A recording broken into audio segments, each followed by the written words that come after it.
Hi guys, welcome to my vlog. Ipapalipad ko nga pala ang E88 Pro drone.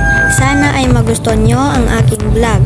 Pero bago po tayo magsimula, sana wag nyo pong kalimutan mag-subscribe at like para updated kayo sa lahat ng aking vlog. At simulan na po natin ang pagpapalipad. Hindi ko nga po pala patataasin dahil mahangin po sa taas. Baka po tangayin ng hangin dahil magaan lang po si ating drone.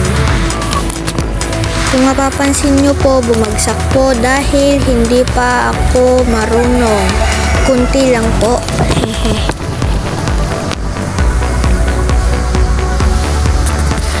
13 to 15 minutes flying time nga po pala si E88 Pro drone.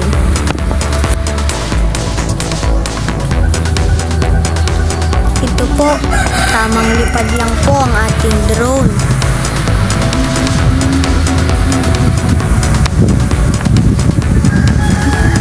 Hindi po kasi maitaas, baka po tangayin ng hangin.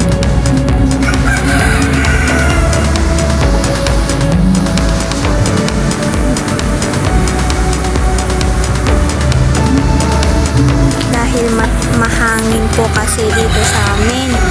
Ito po, palobat na si ating drone.